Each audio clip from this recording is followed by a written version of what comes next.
What up, my freaks? RuinusInsight here with part 25 of my Total War Warhammer 3 modded Archaon the Everchosen campaign. So as we saw last time, 'twas a day of debuts as we had various new units and, I suppose, enemies debuting. That episode, Valkia got to fight her first proper fight with the Knights of the Brazen Throne, showing their absolute domination. On the field of battle, Azazel got to fight the Tomb Kings for the first time, though we'll be facing off against the Tomb Kings plenty of times, as they are two of the top three strongest factions in the game, not counting us. And on top of that, we got Village a proper fight as well, with his Mutilith Vortex Beast showing their eldritch superiority to the poor orcs that, well, probably no longer looked like orcs as soon as they approached the Vortex Beasts. And in terms of what we gotta do this time around, there are still a few units or armies that we have not moved, namely Kuhar is on the approach to the jungles of Qian, and we will take it in the name of Khorne, rather than Tzeentch. Perhaps we should rename it to the jungles of Karnath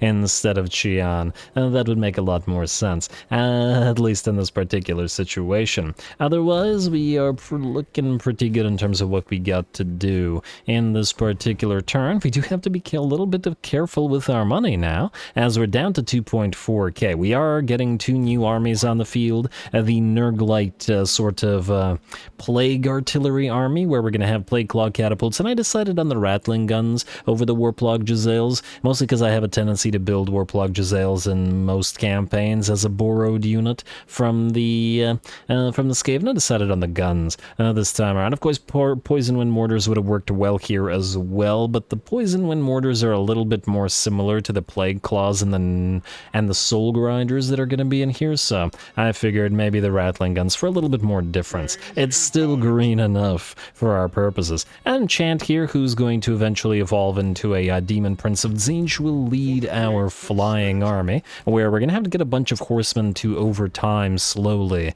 evolve them into Doom Knights, though, and that'll be a minute. Anyway, let's get started in what we've got to do. Gulator, you're first on the field, and yes, you do have to move into Middenheim, though your spawn are hurt, and that may be an issue in the sense that we may not be able to send them in with an auto-resolve. We should also probably start buffing up the spawn, so it's monstrous strength, I believe. And spawn a Nurgle, and the Manticores are here too. Fantastic. Monstrous strength it is. Let's go through this. And what do the Forsaken get out of the Legion of Doom? They will get melee defense, armor, and spell resistance 20%. Oh, that's not bad at all. And that's not bad at all indeed. Anyway, Hordred of the Foul Feast, you sir are going to get one more point in a Blade Shield, and away you both go to Middenheim. I still have no idea where Azag is. He spent all this time, and yeah, we gotta do this manually super quick. I'm just gonna speed through it on max speed. What was I saying? I don't know where Azag is in all of this time. Considering he conquered and destroyed pretty much all of Festus's faction, we gotta make sure we figure that out, and also figure out when we're going to unvassalize Mr. Festus so that we can then wait 10 turns and then confederate him to get him his own Nurglite army. Of course, his Nurglite army is probably going to be a little bit more focused on single entities, giants like the Bilious Thunderguff and Great Unclean Ones and that sort of thing, to better, I think, make use of the big ol' healing spells that Festus has to offer, healing abilities. Anyway, let's do this real quick. We probably won't need the Bebonikers here. I was about to say, wait, is the gate broken? Do we need a cinematic here? But no, we don't, obviously, because we're going to speed through this. You guys back here, you guys are gonna go sort of for the gate, but not really. Alright, you guys are gonna move on through. Alright, looks good to me. Everybody go forward, please. You guys go and, I don't know, delete some of the enemy archers. Speaking of the enemy archers, enjoy the wall breakage. Alright, do you guys have to take care of any towers up there? I'm actually not seeing any, which means you're free to go after those Orc Error boys. Alrighty, the enemy is going to want to focus down Hordred. That seems like a waste of their time. Alright, we'll send, let's say, I don't know, this many Forsaken up on the walls. The rest of you go through the breach. There's not enough troops that we can, or we necessarily need to make another breach, so and we should be fine. Alrighty, Manticores are up there now. Stay up here, please. In fact, maybe go after this little unit. And just don't get stuck. And, oh, right, the enemy will have units that spawn. Nah, they'll probably get away from this, it's alright. Move on in. And we need the spawn and Gulator to move in as well, and maybe I should have sent in the Bubonicers after all, just to get a good use out of our Curse of the Leper. Anyway, Blight Swarm on all of you. You can activate your Heroic Killing Blow, and your Chosen of Nurgle, but probably can wait on the Filth Mace. And I didn't give Gulator a Filth Mace, but I think he has a Brass Cleaver, so that's actually buffing up everybody else. Anyway, looks like you're out front, so we'll give a Curse of the Leper to you, if I can find it in here. Oh, actually, you know what? Gulator, use it on yourself. Like so. And we'll wait until the enemy blobs up and then pop a boil on him. And let's get those Marauders, or not Marauders, Forsaken in there together with the spawn. Alright, let's, well, maybe this is not yet time for boil. Let's go with a Stream of Corruption right through this. Oh, no, we're getting to that point. There we go. Stream of Corruption 1. Not bad damage on those boys. We could knock down the gate if we want to, but frankly, it's fine at this point. Where's the second Manticore? Oh, he got stuck. Okay, fine. Let's pop the flames like so. Might clip our units a little bit, but not to the point of it mattering. The Locus of Virulence, perhaps, is also time for you. Let's also watch the flames come down, because it's always entertaining enough. There we go, and I'm sure that that wasn't too bad. Gulator, you are completely fine thus far, pretty much unhurt by all that's been happening. I'd like to get the doggos in here, though. Let's destroy the gate, then. We'll send the doggos through it. Just gotta make sure the Forsaken aren't up here. And gate is down, you Forsaken come down, and doggos go on in. And Gulator starting to take a little bit of damage, pop a Blight Swarm, and then maybe a Miasma of Pestilence, heal yourself up via that a little bit. And let's go for another Stream of Corruption through this patch of units. It should bounce back from the wall. There we go, nice bounce back, very nice bounce back indeed. Alright, we ready for our first use of the Locus of Fecundity? Let's do it. Might not actually be super necessary. Oh, enemy's still fighting. Good for them, good for them. But they're not just laying down and dying. I'm just wondering whether we need to pop any of these spells, but frankly, it's probably not necessary. You know what, Manticores, peel away from all this and go after those Orc Erebors. They keep targeting Gulator, and while he doesn't care, because he still remains at full HP, maybe he does get very slightly annoyed by it. Get another one of these big ol' the heck? Huh, did unit get destroyed? Alright, fine. Stream of Corruption through big ol' blob of enemies. And you know what? Maybe a Blight Boil as well. Gotta be careful about how we clip our own units with that, because that thing will wreck all your units. Alright, Helm of Many Eyes, just because we have it active, and there's the Blight Boil. Watch it kill more of our unit. It killed one of our Down with the Sickness units, but I do believe that the battle is pretty much over. There's a few units still fighting on the field, but not too many. Let's have Horder to the Foul Feast kill the enemy boss. War boss, whatever.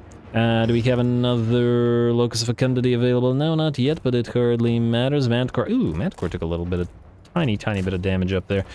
You guys go help out the Manticore. And there it is, Locus of Fecundity like so. The Manticore was out of the way, so no healing on him, but whatever. End battle, end battle. At least this way we didn't lose our spawn for no reason. Too bad we couldn't bring them back up, as in get them on the field as well. But anyway, Gulator, 519 kills, and I'm willing to bet at least 80,000 damage. Maybe crossing the 100k threshold. He's got to have hit pretty hard with all those spells there. Yeah, 86. Not bad, Ruinous. Not bad at all. Alright, occupy the place. Mindenheim will be our dark fortress in the Empire, and we will use it to, or as a base. Oh, if it isn't the Empire who are down to 4 settlements, though they do still hold Altdorf, so Archaon will hopefully still get the pleasure of taking that himself and casting down the Temple of Sigmar, who betrayed him in his hour of need. And not answering prayers, Sigmar. You just had to answer one prayer, man. Even though I guess he was otherwise disposed at the time, so it's not really Sigmar's fault. But anyway, I digress. Let's get back to what we're doing here. We're gonna get to Deadly Onslaught, so Scattered Veteran onto Deadly Onslaught, and then we can move through Azag's territories. Yo, how many more turns of this? 3, alright. Certainly getting there. We just gotta make sure that Gulator doesn't destroy all of Vlad's empire before Archaon gets here, which is possible.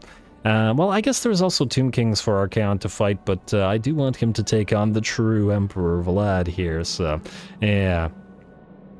And maybe we'll have time to move him down to Khemri before long, but we are sending these 2 armies down there as well. Fun little fact for those not super familiar with some of the lore, the vampire counts actually do have their own version of zombies. They're called embalmed ones. They're not represented in this game, but they do sort of exist. Frankly, Heinrich Kemmler should get them as a unique buildable unit to separate his faction out from the rest of the factions a little bit more. And just saying, devs, not that I expect you to be listening to this. Anyway, that's Gulator. Let's move everybody else before we attack with Mr. Okay, you can keep moving. With Mr. Kuchar. Tamar Painbringer, who are you again? Ah, yes, you're holding the place for Demahar, who will lead our Cornate army of demons, or demonic Cornate army. There wasn't really any difference between those two, really, but yeah, you're going to take a little bit of time before you can get enough of those on field. I'm tempted to just build a bunch of Chaos Warriors and Marauders and just pop them into this army.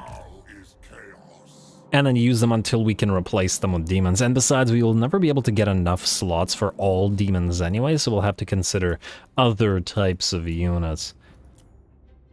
We don't have any lances of Khorne anywhere, for example. It could be more of a, considering the bloodletters are fairly fragile, it could be more of a fragile sort of a glass cannon Khornate army. I could see that happening, but anyway, not super necessary right now. Kuchar, you are going into the jungles of Xi'an. And this should be a pretty interesting fight. There's a lot of range units to consider, and, well, it really depends on how we're able to use the fast movers in Kuchar's army. Obviously, the Blood Hunt is reliant on being able to move quickly and letting blood quickly, I suppose, but that isn't really possible in these Wood Elf territories. Before we get started, though, engagement threshold has been reached, so this will be an hour-long episode, and should the engagement threshold continue to be reached at 300 likes and 50 comments, the next episode will follow suit as well, though over the last few episodes the likes are just hovering at the edge, so you guys gotta stop edging me. Anyway, go.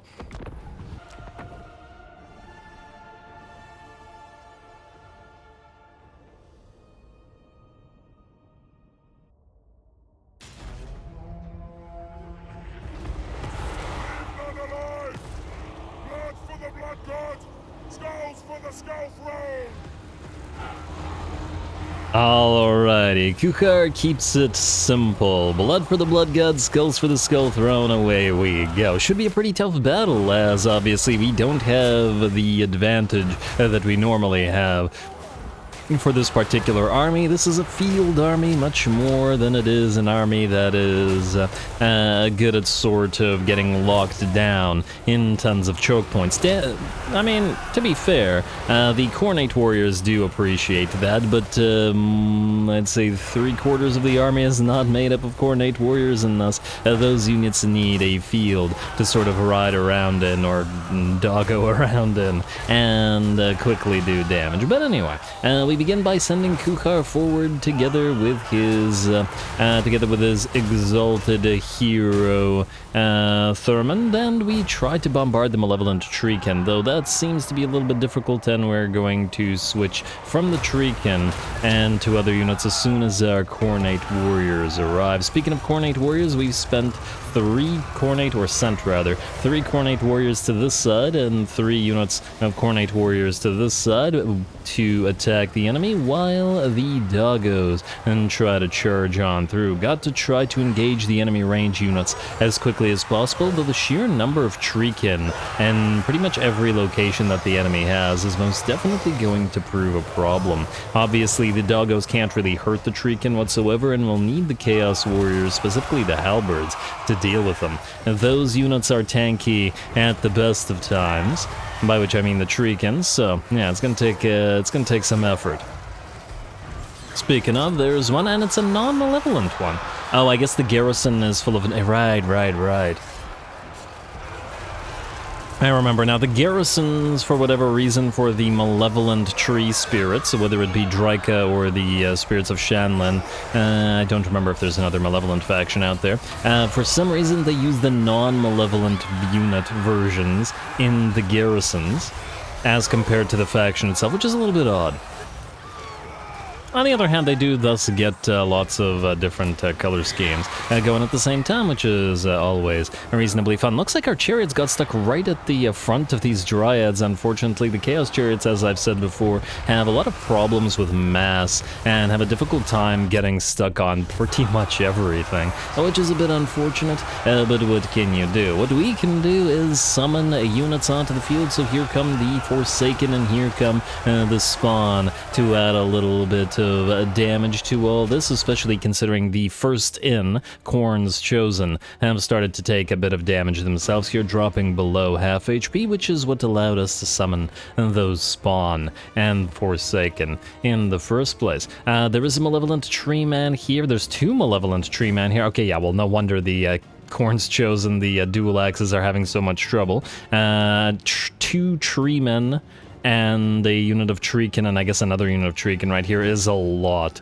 to contend with. Same thing sort of going on over here. We have another unit of treekin, the Ancient Tree Man casting spells periodically, and a unit of Forest Eagles. I think this is actually the second unit of Forest Eagles. There was another one, but it might have been killed by Kuhar and Thurmond already. Basically what I'm getting at is it's a lot of large units to contend with, which, funnily enough, this army has a ton of halberds, which I guess does work. I like to think of it as Kuhar's Blood Hunt uses a lot of beasts. We have the Flesh Hounds, we have the, well, soon-to-be Gore Beast Chariots, which will hopefully not have as many problems with the mass as the regular chariots do. And the halberds sort of help at dealing with other large beasts, as this army is a little bit more specialized at taking them down. Pack tactics. The Blood Hunt moves around quickly as a pack, sort of deal. And thus, hence the 2 Blood Shrines and the 2 Skull Cannons, because they can keep pace with the Flesh Hounds and the Chariots as well. Too bad we can't speed up the Chaos Warriors, but that's fine. I mean, they're fast enough for our purposes at, well, okay, these guys are actually slowed down by debuffs. At 32, it's pretty standard infantry speed. It's just the Slaaneshi Chosen, or Chaos Warriors, who make them look slow by comparison, or rather, perhaps, it's the buffs that Slaaneshi Lords give to their units, and then make them fast. But anyway, it's working for us here. We have the enemy Jade Warriors, which was a outpost here, running away. At least there, the dual axes were able to carry the day. The halberds are still contending with all those ancient treemen and treekin. It's going to once again take time to bring them down. This one's nearly at half HP, and we're going to have to try our best to essentially run around them and get into the enemy back lines. Though once again, we've got even more treekin protecting them. The doggos are going to have to try to do as much damage as possible to the enemy archers and then get the heck out of there before the treekin's splash damage rip them apart. On top of that, the forest spirits have magical damage, which ain't great for the demon units either. Yeah, All that physical resistance, and a little bit going to waste. Our skull cannons have also run out of ammunition, so they're riding around in the background together with the chariots and one of the blood shrines now. Sort of annoying enemy infantry and missile infantry units. By virtue of their speed, they do have a tendency to get stuck a little bit, but because of their animations, they have a much easier way of getting out of the press than the regular chariots do, because they'll just spin to win and go forward, and then they're free. Whereas if your chariot gets stuck, it's going to be much more problematic. Anyway, the skull cannons moving in to support their bigger brother, the blood shrine there. I think the model is slightly bigger. I assume the model size of the skull cannons got reduced when their numbers got increased to 4 in SFO rather than 1, though that was a great change. It made them so much more effective than they were before. I used to be pretty meh about the unit in vanilla, but in SFO they're pretty darn crazy. And I've always found it interesting that it makes it so that Khorne of all factions has one of the well, I guess it depends on how you feel about regular hell cannons versus skull cannons, but yeah, a really good artillery piece is what I'm getting at. And, ooh, it looks like one of the Treekin here, by the looks of it, managed to crush one of our chariots, who probably got stuck and trying to make their way through said Treekin. But oh well, what can you do? On the bright side, our fast movers are still moving fast in the background. The remaining chariots, the skull cannons, and the blood shrines are just moving around and mowing down any enemy units they can reach. Kukar's in the middle of the fight here, I do believe. Ooh, getting some nice air there. I do believe he's run past the enemy lord, who has routed at this point. If not, yeah, there we go. He routed, and then the brass phalanx finally brought him down, though it did take quite a bit of effort. That said, as we can see by the HP, it's a close battle. In fact, even at 7 minutes of pitched battle in, we are only about 40-45% in our favor, and the enemy still holds the balance. Thurmond here, our Exalted Hero of Khorne, is badly damaged, down to like 10% HP.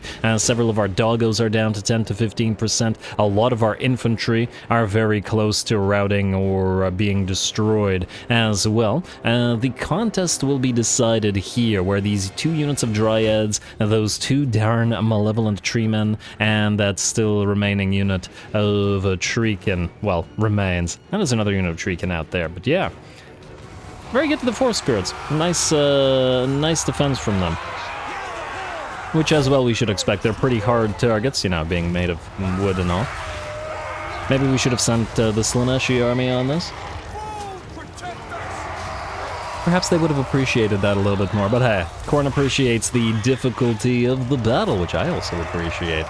Alrighty, well, it looks like we managed to bring down yet another one of these platforms, and another unit of enemy Glade Guard will quickly be ripped apart by the fast movers and the Khornate warriors that bring up the rear as well. We will keep the little trundling demon engines moving to make sure not too many of the units that rout come back, but we do still have to continue to fight. Unfortunately, both of our units of axe-wielding Khornate warriors are very badly hurt at this point, considering there are only 2 of them.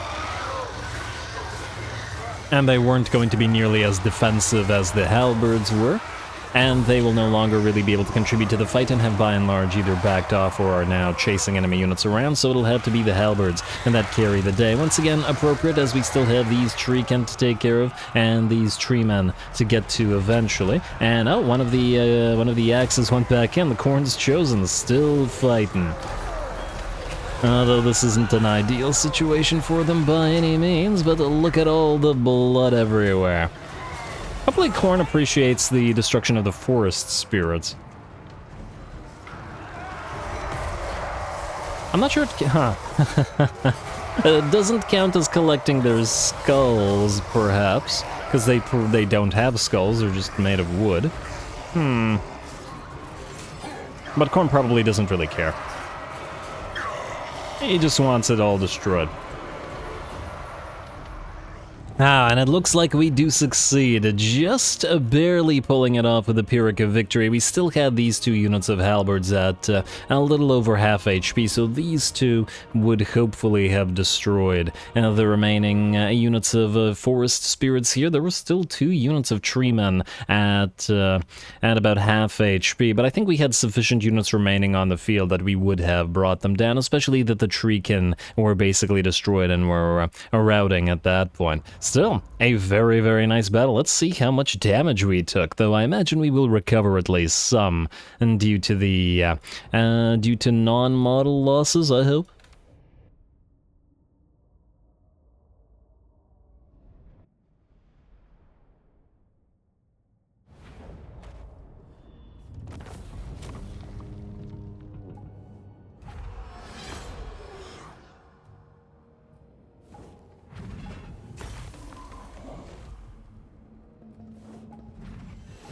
Oh, alrighty, a Pyrrhic victory. Khorne demands sacrifice, and damn well did he get it. That's the kind of battle we want for every Khorne fight. So good job to Kuchar for pulling it off, and not losing any of those demons, though a few of the doggos did start to disintegrate or get banished for at least a few seconds there. Also, very impressed with the work of the various units of our halberds and this particular army. I mean, usual or not, this battle was up to them. 33k, 17, 27, and 15k damage on them. Several of them heavily out-damaging the dual X units of Khorne. I really, really needed those halberds to deal with the eagles, deal with those piles of darn treekin and treemen as well, both ancient and regular alike.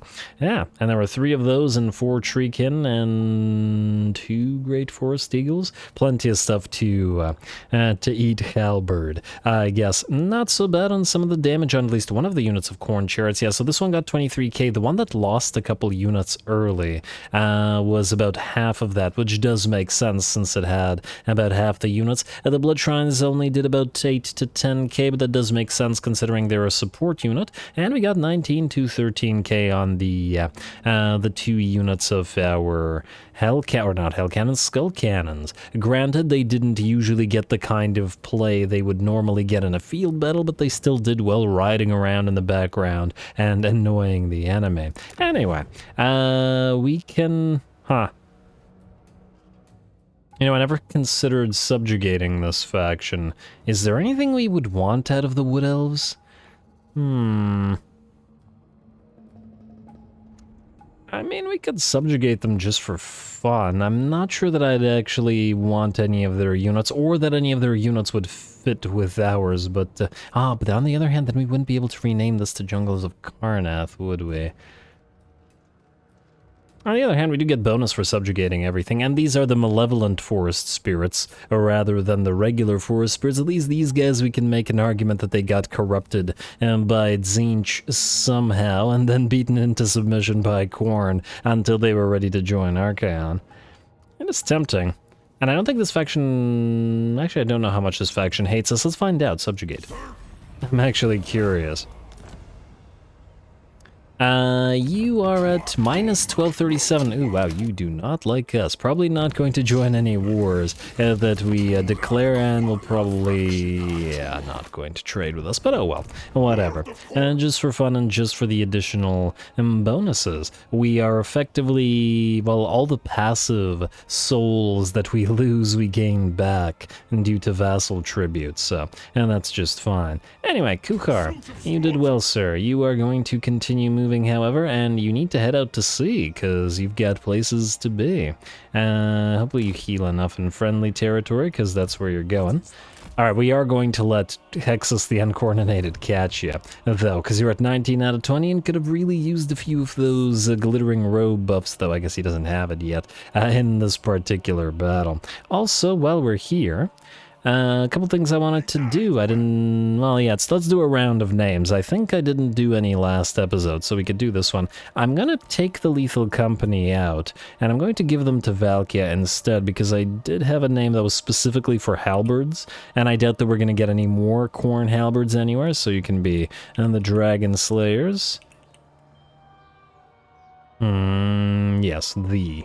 And just to separate them from, you know, the Slayers. Anyway, you can do that, and then we'll do the Lethal Company on one of Valkyria's non-halberd units instead.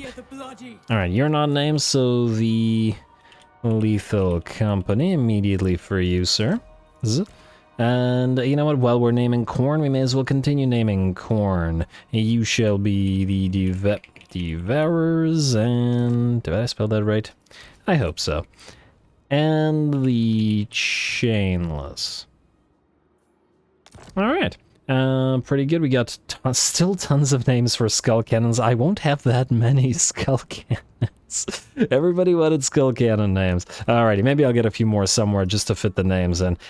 You will eventually become skull crushers, so we'll give you a skull crusher name, Dragoons of Corn. There we go. Speaking of, we'll need more horsemen, 4 more skull crushers in Valkyria's army, because somebody's gonna have to catch up to the vanguard deployable warriors of Corn. Let's see, any other Corn names? We got one for knights, and I think we only have the one knights here. Where's Archie? He was up here dealing with Azag. We're starting to deal with Azag. Hey, you, Chaos Knights. Let's see, Prince Ogrex's Blood Guard. Oh, there's no way that will fit. Let's just do the Blood Guard, because, yeah, that's not fitting. Hello, delete, please. Thank you. The Blood Guard. And... who do we not have named here? So, Swords of Chaos, Blood Guard, Festerfume Chargers, Craven Companions, and Chaos Knights of Tzeentch. Not named. Okay, well, Archaon's army definitely needs to be all named, so... what's a good name for one of the unique units? Oh, how about this? Knights of the Tome. Alright, at least all of the God Knights are now named. In Archaon's army, we still have 2 regular Chaos Knights. How long are you gonna be? Rank 6. Ugh. It's gonna take a while, admittedly. But hey, what can you do? Anyway, that was Corn, and to some degree undivided, or at least undivided enough for our purposes. A Narath Magath. Wait. And we're gonna replace him as a lord later on, because he's a fire lord. We'll need like a death lord to become Nurgle. Yeah, you're going to have a decent amount of infantry to essentially block the artillery from getting destroyed, so I'm gonna name them Lords of Silence. I don't know what the final count of infantry is gonna be. Let's do 4 for now, and then we'll see. The Bogwalkers. It could be just Bogwalkers, it doesn't matter really. Bogwalkers, Trenchfoot, because they're foot soldiers. And one more. The Tarnished Legion. They're all going to be chosen of one variety or another. Probably shields, now that I think about it, because once again, and they'll need to hold the line for this relatively artillery-heavy army. Also, might as well name a few more Plague Doggos, Sick of the Litter. And the Slobbering Sickness. We'll probably only have 2 of these in this army at the end of the day, but, you know, it's going to take a while to get the Soul Grinders of Corn, so we need things to take their space. So I'm not going to bother naming the other 2. At least not for now. Anyway, let's move on to Slaanesh. While we're doing names, let's do a little bit of everybody. For the great conspirator. Okay, Slaaneshi armies are down here now. First of all, Azazel. I think we have Pillarmen, Princelings of Perfection. Okay, you 2 are unnamed. The Aspiring Champions are unnamed as well. Alright, how about this? The Lords of Debauchery. And we're just assuming that these guys are Aspiring Champions of Slaanesh. And how about Theater of Pain? The Theater of Pain? I don't know. I don't remember. I don't take notes that well. Thunder Freaks and... ooh, yeah, there's lots of Chaos Warriors that still need to be named in your army, and the Aspiring Champions aren't named either, though we'll need at least 1 more of these here. You will be the Incubi. The best of the Dark Eldar. And let's name a few more. Blades of Decadence. Alright, I've been keeping this one around because it didn't make sense to give the whip units a name with blades in them. And how about Marvelous Maulers? No the, because it doesn't start with an M, basically. Alrighty, and we got names for the Keepers of Secrets, but, well, it'll be a while before we get those on the field. Alright, let's do a couple more, maybe, and then we'll continue. Ooh, yes, I've been wanting to name those Hell Cannons. I guess I lied about the whole Undivided thing being done. You. Hell Cannon 1. You can be the Wrath Spewer, or it's just Wrath Spewer, maybe? Wrath Spewer. Like so. And how about Engine of Torment? Not bad at all. I'm tempted to give a few of the Skull Cannon names to these guys. Well, you know what, we'll wait a bit because maybe we'll get enough Skull Cannons to get these, but we'll see. Alright, well, while we're doing Undivided, let's do a couple more. Where's Archie? Oh, damn.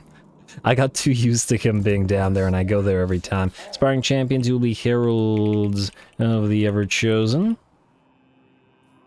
And we got a couple more Shaggoth names as well, so let's get those in there while we're here.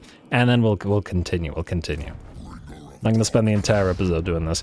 Oh, Chaos War Shrine of Nurgle in the... Okay, if anybody can think of a Chaos War Shrine of Nurgle, or a name that fits the theme of the Dragon Ogre army, that'll be a difficult one. Alright, so, you. What do we have here? The Ancient, I like that. Simple, to the point. And it's a Shaggoth, so it very well is Ancient. And Ymir. Alright, that's all the Shaggoths named. How about all the... Oh, we still have one unnamed. Oh, right. I was going to delete this one and replace it with the War Shrine, but instead I deleted an Chaos Troll unit. Well, too late. Too late, sorry to the Chaos Trolls, I completely forgot about that, but oh well. Oh well, that's good enough for now, so let's go. Tex will get back up with the Messenger of Decay. Nearly there, 3 more turns and we'll get the... Oh, start unlocking the next gift of Nurgle, which would be swell. And we've already done the gifts this turn. Or at the very least, the gifts that we need to do. Nobody else needs to move unless I'm mistaken, which means we're ready to... Wait, who are you again? Oh, right. It's because I need to replace him, so the name confounds me every time. Unassign skill points past the glory building upgrades damage buildings, and the turn. Skarbrand the Exiled. I am moving around down there. I see you got some Skull Cannons of your own. Good choice. And we did declare war on the Bloody Hands, just so that Skarbrand has something to do. He was getting bored down there. And we can't have that. And hello. Valkia the Bloody will actually get attacked while in raiding stance by King Agatep, who has a Hyro Titan and a Necrosphinx, as well as some Necropolis Knights. Very, very nice. Very nice indeed. Mostly not the Halberdier type, but yeah, this is going to be a toughie for Valkia, especially due to the vigor reduction. Well, impressive use of your time, or impressive use of the positioning there, Exiles of Nehek. Let's hope that it works out for you. Well, you should hope that it works out for you. Away we go.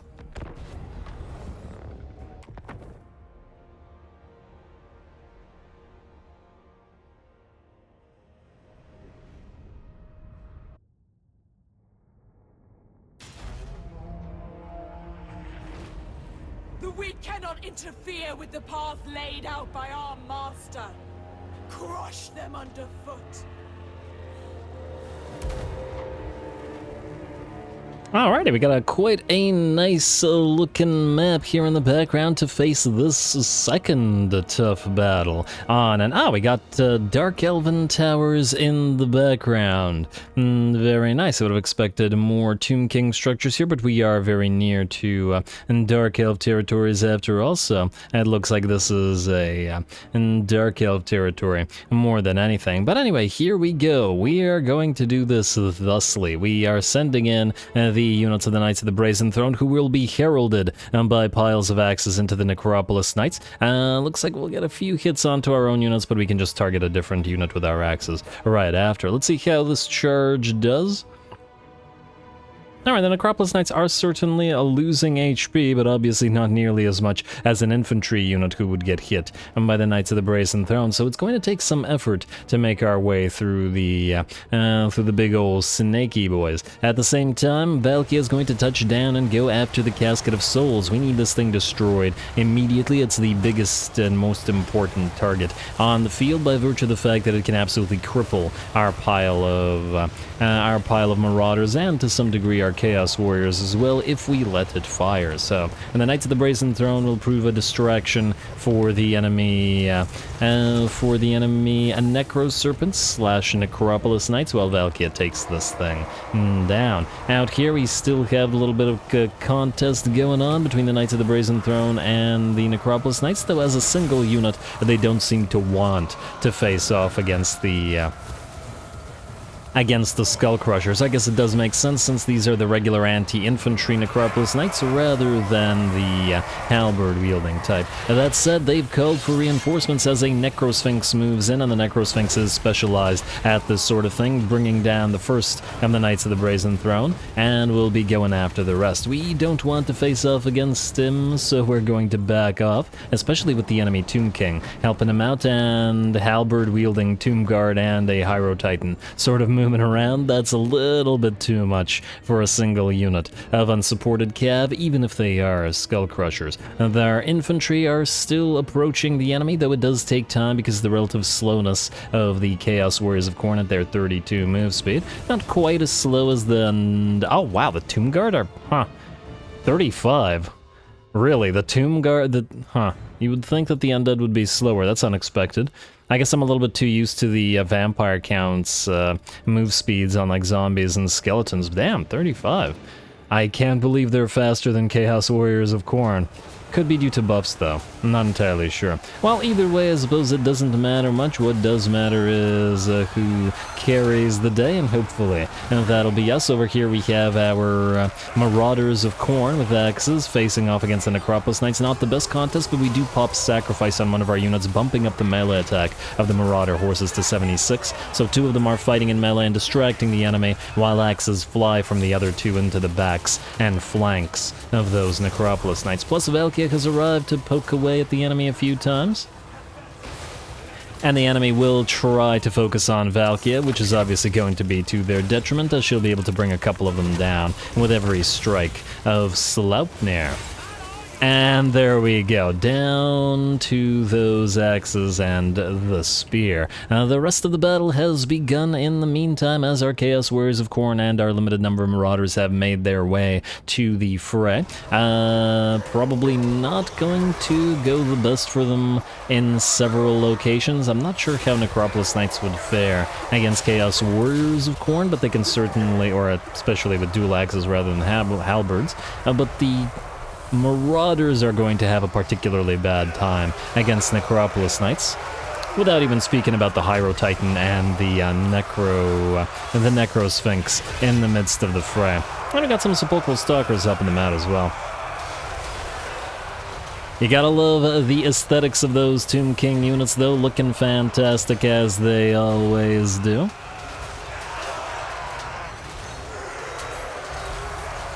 I certainly wouldn't say no to a couple of Bone Giants in one of our armies. I wonder if there's a possibility of subjugating these guys, and whether we should or we shouldn't. Anyway, it looks like a nice rear charge from the Skeleton Archer Chariots into the back of one of the Marauders of Khorne. This Marauder unit, by the looks of it, will rout shortly, but at the same time, with all of these melee units distracted, we were able to move our Marauder horses into the enemy back lines. All of those ranged units and the enemy Screaming Skull Catapult, plus this unit of Necropolis Knights being hunted by the Knights of the Brazen Throne, will quickly be destroyed. I guess the infantry are serving as a distraction this time around, which is working for us, and it's sort of a little bit of a preview of how this army will function once we have more Skull Crushers on the field.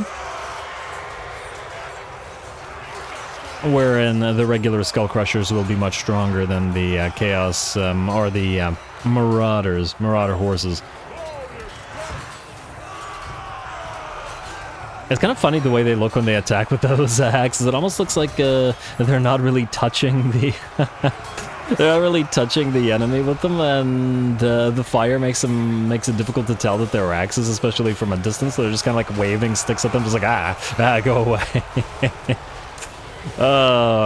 Well, it amused me anyway. Anyway, the melee fight continues. At the very least, the Chaos Warriors of Khorne continue their contest against all those Necro Serpents, and I'm at least sure that they are enjoying themselves here, as it's a rather tough fight for them. Most of the Marauders at this point have broken and are running. In fact, one of our Troll units has as well, and it looks like some of our Marauders are being chased down by one of the units of Sepulchral Stalkers. That said, we still have one unit fighting here bravely.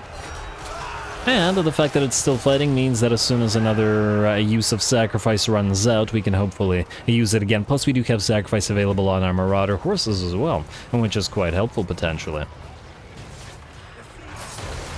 It almost makes me want to keep a couple of Marauder units in a few armies just to maintain the ability to use sacrifice, but I'll think about it. Hard to say whether it's more useful than having just another unit of Chosen.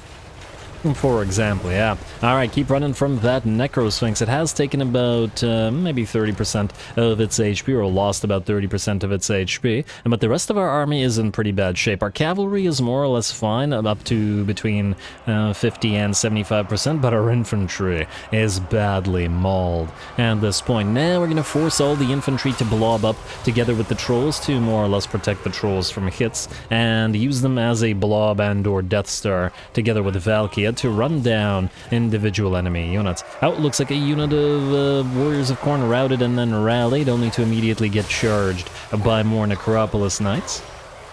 But we should have help coming in, as the blob has dealt with one of the units and will be dealing with another one. And Valkia comes in to once again rear charge the enemy Necropolis Knight. She's taken out many a knight in this particular episode, or in this particular battle. And it looks like there's at least a few more to add to the menu. There we go. A little bit hard to decapitate them, perhaps. Although Valkia has wings, so that's no excuse. You can fly up there and take the heads from the knights. Who would be more? Whose skull is more worthy here? The knights, or the Necro Serpents? I wonder.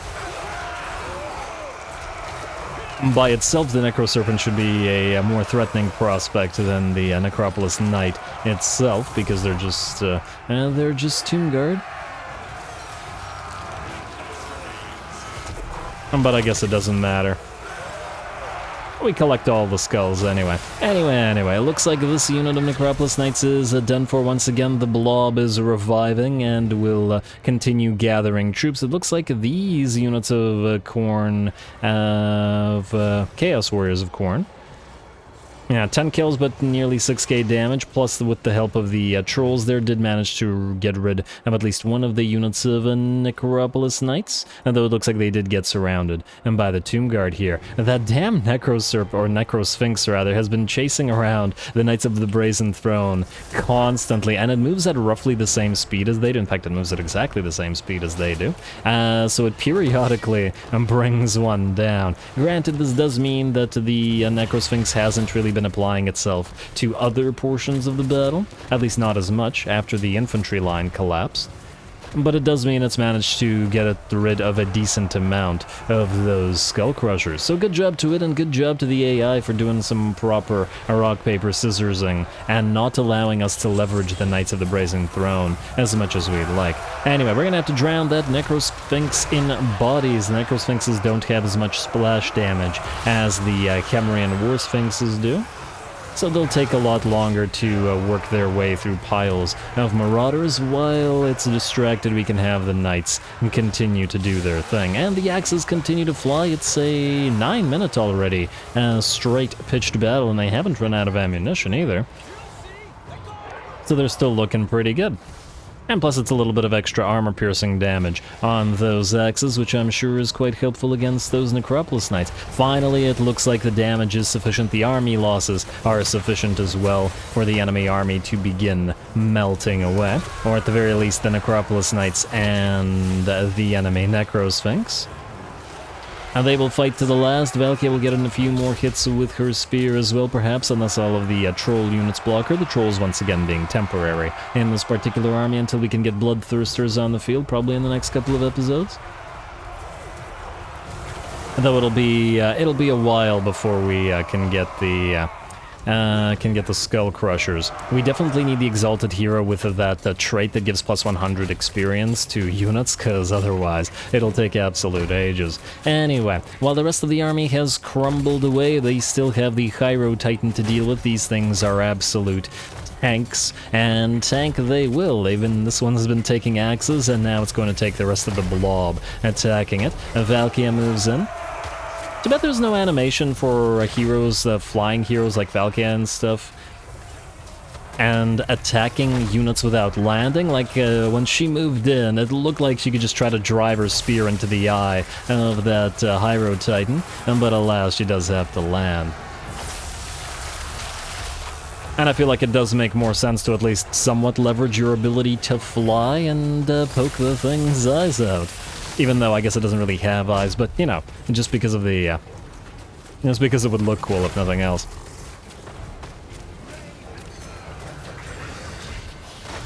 As I'm not sure that destroying the eyes of the Hyro Titan would actually inhibit its ability to see in any way. Kind of like how zombies also don't actually need their heads or anything like that. But anyway, with that, the Hyro Titan finally goes down, and good job to you, sir. Still in the top, one of the top coolest looking units in the game. Hard to supplant things like the Hyro Titan and the Necrofex Colossus. Both undead units, I'm just saying. But anyway, although the mutilates are pretty darn cool as well. Anyway, we are good here. Another Pyrrhic victory as well. Let's see how much damage we took, though. Our infantry definitely suffered greatly. My mistake a little bit in keeping us in raiding stance and not thinking that an enemy army could reach us here. But at the same time, by virtue of the fact that we were in raiding stance, we got ourselves a better battle.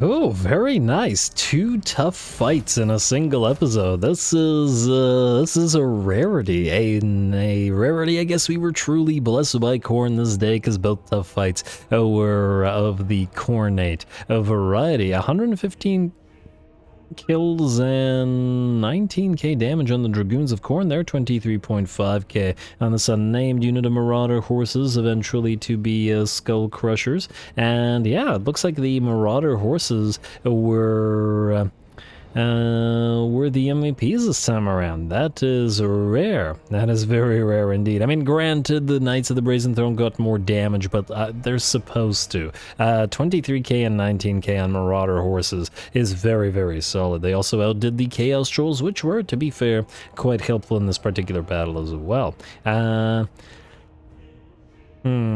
guess what sacrifice was kept. We got barely any money for that, surprisingly. I wonder if that has to do with fighting the Tomb Kings. I didn't check what reward we got for fighting the Tomb Kings when Azazel fought them, but I am curious, and I do wonder why it's so little. We've been getting like 10 to 15k favor after every battle, and for this one we got barely anything, especially considering the difficulty and the disparity in unit quality. I mean, Valkia's got pretty much all basic Marauder units, and they had plenty of tier 3, 4, and some 5 units as well. Surprising. Surprising indeed, but all the enemy units are free because they're Tomb Kings, so I wonder if that's what's doing it. But anyway, we'll sacrifice the captives nonetheless. And, this turn we don't have replenish in enemy territory, which means Valkia's army won't actually heal, which is a little bit of a shame. Azag, you want peace. And, the map got turned around. I was like, what the heck am I looking at? Where are we here? Okay, wait, this is Cathay, meaning Azag should be over here somewhere. I just wanted to see whether we could see him on the map as to why he wants peace. Is he in trouble somewhere, perhaps? I do see throughout the Unclean has moved out to start taking some of his territories, which is fine. I'm perfectly happy with that. No peace treaty. We had to fight him eventually anyway. Bellicor, we have to fight you eventually anyway as well, so no alliance for you, sir. I'm very happy with those battles, I gotta say. Anyway, oh, this thing is still up, good. And oh, for the love of... Growth minus 20 for all provinces wins a magic power reserve. Hopefully this is the last one, because damn. These have been really hurting, but oh well, I want to be rewarded. Valkia, you gained something, sacrificed to Mathland. The map is confusing me again. Okay, like those. Alright, ally begins outpost construction, ally begins outpost construction. Great for ally. Crooked Moon and Scabby Eye are now one, and not in a Slaneshi way. Ally begins... oh, maybe in a Slaneshi way. Ally begins outpost construction, ally begins outpost construction. Plague tech researched. Lovely. And... main mission issued. Profit. Campaign movement range, research rate, attrition reduction, wins a magic bonus, hero action, success chance, income from post-battle loot, control, casualty replenishment rate, and blood frenzy. Plenty of buffs from this thing, and all we gotta do is kill 10,000 enemies, which ain't too bad, and I'm sure we can achieve with decent ease. Now, Valkia, you are hurt. Are you so hurt that you can't take Hrothgar's Spire? No, but we don't know if there's another army right there, which is the issue. And without that knowledge, it's certainly a concern. What you can do, briefly... well, we wouldn't have time to fight another battle right now anyway, but you could go here first. Certainly you need another Marauder Horseman. And 1, 2, 3, 4, 5. Gotta get at least one more, I think. Not sure how many Skull Crushers we're gonna have in the final army. The Trolls are currently taking the place of the 2 Bloodthirsters that are gonna be in here because, well, we can't get them quite yet, but we will. And, oh, we need an Exalted Hero in here as well. Recruit Hero, Exalted Hero, let's do, I don't know, it doesn't really matter because you're going to get... let's go you. Your helmet looks more brassy to me. Lothar Blood Reaper, oh, and also you have a much more coordinate name. Hopefully you get something bonus for Skull Crushers, devote to Khorne. Vanguard for Chaos Knights, I assume this doesn't apply to Blood Crushers, unfortunately. Hideous Visage is kind of trash. Revelant Slaughter is nice. But otherwise it's kind of meh. I really don't like Hideous Visage because it's completely useless. Ooh, minus 10 control, who cares? And I'm pretty sure you cause fear anyway when you're on a Juggernaut. Meaning this is a completely useless trait. If the Attribute Vanguard deployment does not apply for... wait, is there a way to... I'm pretty sure it doesn't apply to Skull Crushers. But I want to... see... pretty sure one of you guys has this. I was hoping I could mouse over it here and it would show which unit this applies to. It does specify Chaos Knights, but Chaos Knights evolve into Skull Crushers, so I guess the question is, does the game count them as such? And, wait, actually... a moment. You guys don't actually have Vanguard deployment on yet. Wait. Vanguard deployment for Chaos Knights. Maybe it only applies during battle. I gotta double check that. It better not be bugged, that would be unfortunate. You know what, we'll keep this guy for now. I might try to do another one later on. Valkia, I think to play it safe, in case there's another full stack there, I think you're going to wait right here. Don't ambush because it's not corny enough. Just go into encamp and then wait until... Lothar Blood Reaper joins. Yeah, and if we can get a better one, we can get a better one. Azazel, I'd like you to move to Storag Core, I suppose. I will bathe in their soul. And aha!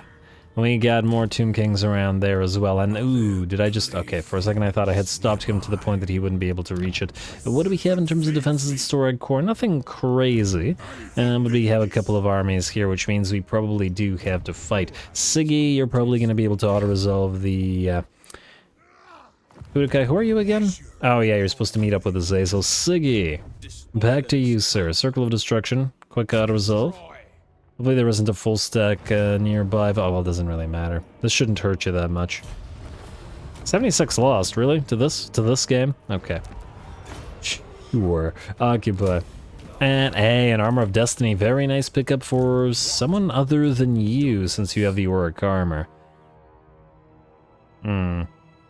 And what are you missing from your army? Oh, you were missing at least one aspiring champion, but you can't get it on the field right now. Anyway, these guys are going to become knights. Are these guys able to become warriors of Sanash? Not quite yet.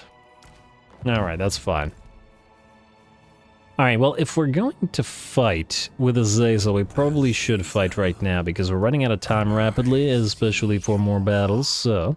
you're gonna get Savage Bloodlust to get the armor for your Demonettes. I don't want to keep seeing this army do its thing. And, ooh, wait, I just want to check if Gulator has found Azazel, or not Azazel, Azag the Slaughterer yet. Is he nearby? No, I don't see him. Where are you going? Why is this directed towards Middenheim? Oh, did I forget to build these last turn? I forgot to build these, didn't I? Well, Vassal Emissary, and just for the public order, and this is the one place where we'll build a Haunted Tower while it's so far into enemy territory. Probably the only one that's liable to actually get attacked. And I see Serena Katrin continues to ignore Prague, despite the fact that it's very poorly defended, in favor of running around and going after Fort Ostrosk. It's kind of bizarre. She has, like, she's had many opportunities to take Prague, but, well, whatever, I guess. Anyway, I see nobody near Gulator, and I don't see a full stack near to... Oh, you can't reach this guy? Really? He's probably gonna go after Mount Silver Spear. Hopefully he doesn't raise it, allowing one of our Skaven friends to take it from us, mostly because we want to keep the cultist camp there, but, well, we can't control him if he does. This is a caravan, okay, not really a threat to the Tower of Gorgoth, and these guys still running around, but because they're constantly in raiding, at least they're not losing HP. We could keep jamming around and acquire the defeat trade for him on either one of these armies. It's a pretty good defeat trade, if we wanted it. It would be an easy defeat. And the flying army could probably use it more than the artillery army could. It'd be a little detour. Alright, anyway, since we're very rapidly out of time, we are going to fight to this one more quick fight. Azazel, you've leveled up. Let's level up your hero with 1 point. Go for Scarred Vet for you, sir.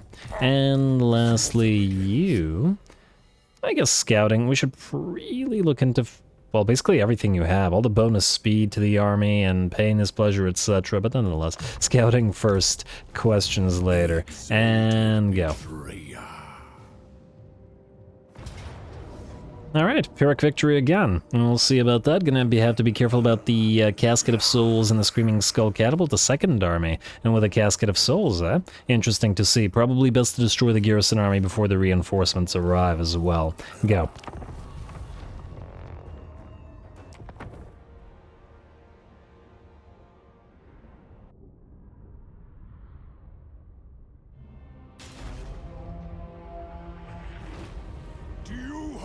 Claim victory in battle.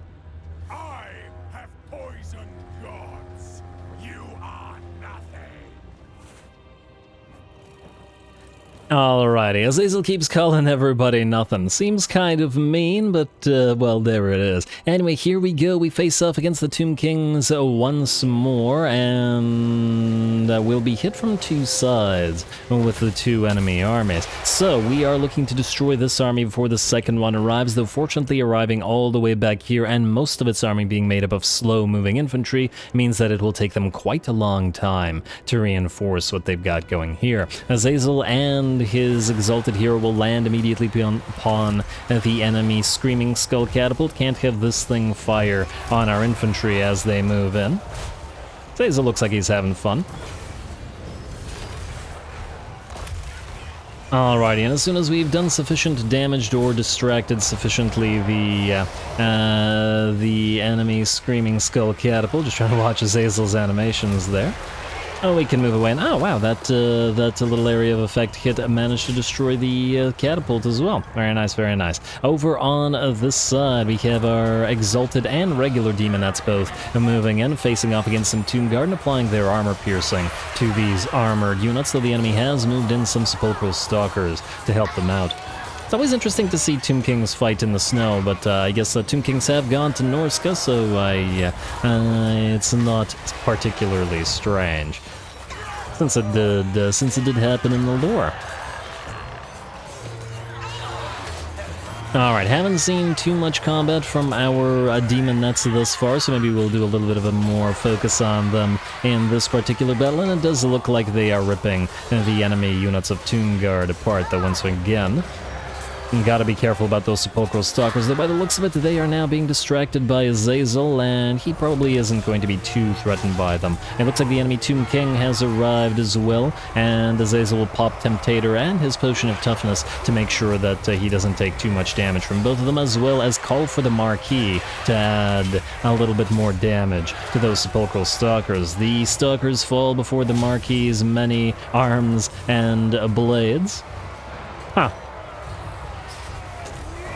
I want to try to send the Marquis or any Keeper of Secrets really into an enemy range line. I want to see if he actually uses his buckler to block themselves. You know how like Chaos Warriors, or well, really any shielded units hold up their shields when getting shot? I'm just a little bit curious to see whether the Keepers of Secrets do as well. Anyway, at the very least, it looks like the enemy Tomb Guard are being completely overrun. Zazel and the Marquis have together completely obliterated that one unit of Sepulchral Stalkers, though it looks like the enemy has already reached the level 3 of the Realm of Souls, summoning a unit of Ushabti, again going after Zazel and the Marquis, however, and this is not going to work for them, as the two should clear out those Ushabti quite quickly. Finally, our regular infantry have arrived and have joined the fray, though the enemy reinforcements are well underway as well. There's a little unit of Nehekara horsemen here who are slowly being ground down by our units, and our chariots are sort of running around in the background as well, just doing a little bit of cycle charging, though like I said, we've seen those guys get to play a lot more than we had the Demonettes, so I wanted to watch the Demonettes this time. In addition to that, it looks like the fast-moving units from the reinforcements have reached us. An enemy Tomb King mounted on a Cambrian War Sphinx out here, backed up by even more Sepulchral Stalkers, which is quite nice. We, however, are going to pop Phantasmagoria on them. It's very nice that the Marquis has the bound ability, not costing us any mana, so these guys are just screwed for, what is it, 15 seconds or something along those lines? And by Phantasmagoria, this is Acquiescence. Yeah, minus 100 melee attack. So these guys are barely doing anything in terms of melee attack. While that's up, this also allows Zazel to move in, and as soon as Phantasmagoria is down, to pop Tormentor's Sword on the enemy and continue reducing all their attack while we continue to do damage. This, of course, all is also combined with the effect of those whips from our units of Hell Scourges, and the debuff stacking continues. And quite effectively, I might add. I do see a little bit of damage on some of our Demonettes, though the model losses are actually very low, and you can see that the Chaos Warriors are barely damaged at all. In fact, I don't think they're hurt whatsoever, having destroyed one army and heavily damaged the elites of the second. It looks like the enemy Tomb King is pretty much done as well, and ooh, look at that. His weapon strength is down to 186. Very, very nice. And that's from Overwhelm alone. I want to see if we need to get one of the poisoning units of Aspiring Champions to hit him, but I fear that either Zazel or the Marquis will bring him down before we get to debuff him anymore. But oh well. Clearly working quite nicely, and certainly not allowing that War Sphinx to leverage its heavy damage. heavy splash damage, I should say, to our pile of infantry. Anyway, back here, the rest of the army is moving in, and it is piles of enemy skeletons of various types. We are moving our chariots through them to try to do damage, though unfortunately our chariots do get stuck quite quickly. We're just going to have to try to get them out of the press best as we can, and we can also summon a few units to help them out. Specifically, we've already summoned a unit of Chaos Spawn, and that'll get followed up by the unit of Forsaken as well. On top of that, it looks like the enemy artillery, which have been deployed all the way back here, specifically the Casket of Souls, wants to actually fire on our Forsaken and our units of Chaos Spawn, which is silly because it means that the enemy is shooting its own piles of skeletons while they do. But hey, that works. I mean, we're sacrificing summoned units in order to damage their main units. Anyway, it looks like the chariots have peeled away finally and are going to move in. Oh wow, the snow is really bright here. Move in to try to go after those Screaming Skulls Scatapult. That's an orky thing. Screaming Skull catapults. I probably should have actually looped them around so that they hit the crew rather than getting stuck on the catapult models, but oh well. Azazel has arrived with his exalted hero as well, / Manticore, and are now going to go after that Casket of Souls, and it looks like the lust of this army is done for. Just gotta make our way through the last remaining skeletons, and we'll be good. Yeah, we didn't get to see the aspiring champions fight in this particular army. Although I suppose we have seen them fight plenty of times in other armies, so and not as big of a deal as seeing the Keeper of Secrets and the Demonettes do their thing. And to some degree the spawn of Slaanesh. Although there isn't really any room for a spawn of Slaanesh in either of these two armies, I'm not sure we'll have enough room for another Slaaneshi army on the field. And I mean, other than the spawn, we are basically going to have every single unit type tried anyway. Because we'll have Soul Grinders and Keepers of Secrets in this army, Knights in Sigvald, so pretty much most of the stuff between these two. I'll think about maybe adding the spawn to a sort of undivided army. Anyway, heroic victory for us. Looks like we did fairly well, and I think we barely took any hurt whatsoever, but let's check for sure.